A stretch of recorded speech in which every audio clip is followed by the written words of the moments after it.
পটলের খোসাগুলো ছাড়িয়ে ভেতর থেকে এইভাবে পুরগুলোকে সব বার করে নিয়েছি। এই যে তার পটলের দানার পুরগুলো।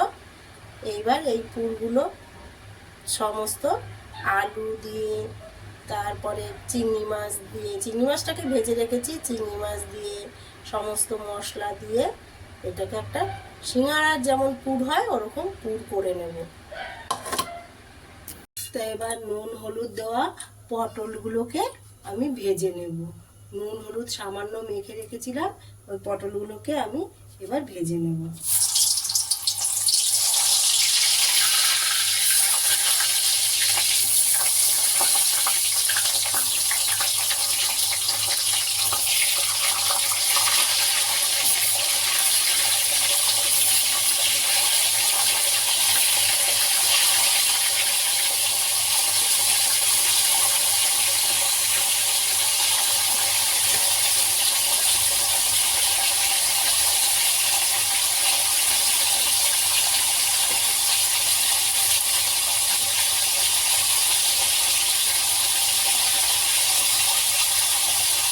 তো এবার পটলগুলোকে এরকম লাল লাল করে ভেজে নিয়েছি।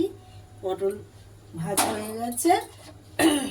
এবার আমি সেটার মধ্যে আলু দিয়ে দেবো। এরকম ছোটো ছোটো করে আলু কেটে দিয়েছি। আলু দিয়ে একটু নাড়বো।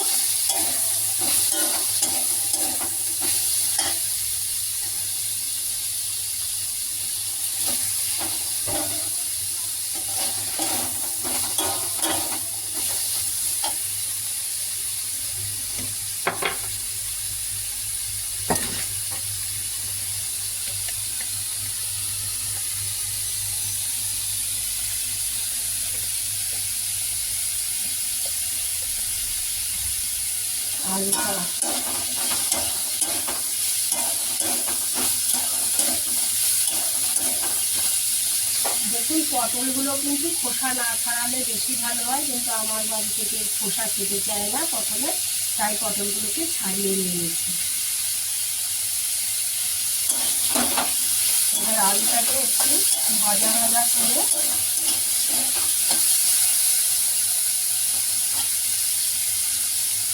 এই আলুর মধ্যে পটলের খোসাগুলো দিয়ে দেব। একটু কিশমিশ কুচি করে দিয়ে দেব। চিংড়ি মাছ ভাজা দিয়ে দেব। আর দিয়ে দেবো নারকেল কোড়া।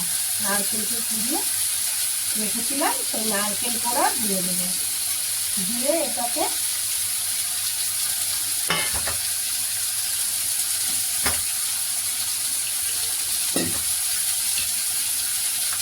একটু হলুদ, একটু লঙ্কা দিয়ে, বেশি মশলা না দিয়ে অল্প মশলা এটাকে ভালো করে আমি সিঙ্গাড়ার যেমন পুর হয় ওই সিঙ্গাড়ার পুরের মতন করে ভালো করে এটাকে আমি রান্না করে নেব।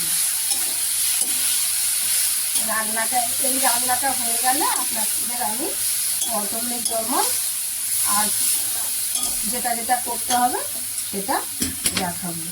রান্নাটা করতে একটু সময় লাগে। এখন পটলের মধ্যে এই পুরগুলো ভরে দেব। ভরে সমস্ত পটলের মধ্যে এই পুরগুলোকে ভরে দেব।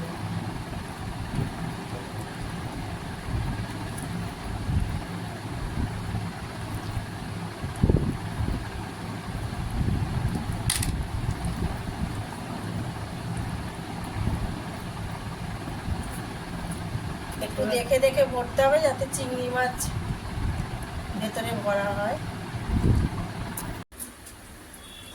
পটলের দোরমার গ্রেভিটা করছি, তার জন্য শুকনো লঙ্কা, তেজপাতা আর সাদা জিরে ফোড়ন দিয়ে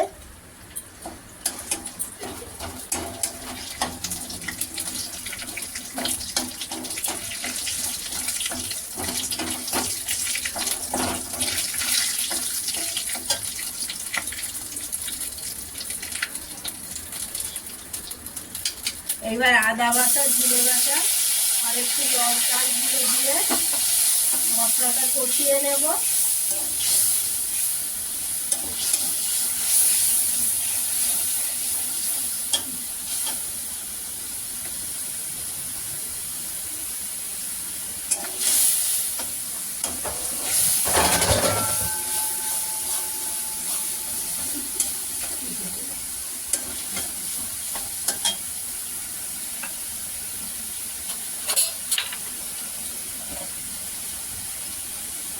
পরিমাণ মতো নুন মিষ্টি দেব।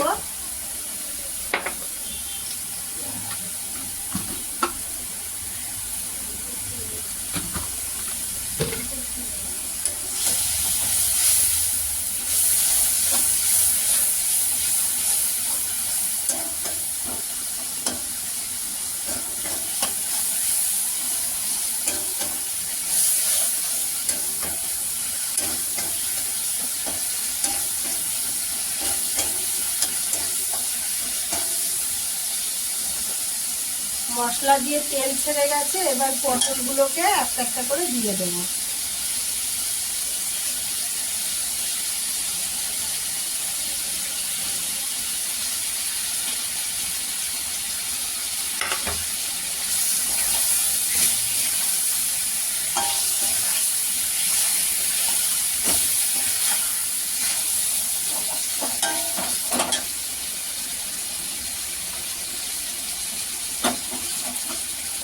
এবার বাটি ধোয়া মশলার বাটি ধোয়া জলটা একটু দিয়ে দেবো।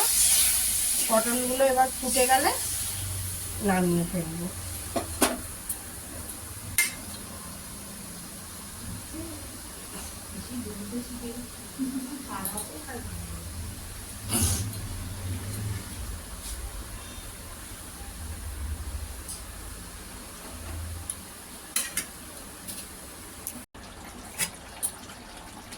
পটলের দরমা রেসিপিটা সম্পূর্ণ হয়ে গেল। এবার আমি এটাকে নামিয়ে ফেলবো।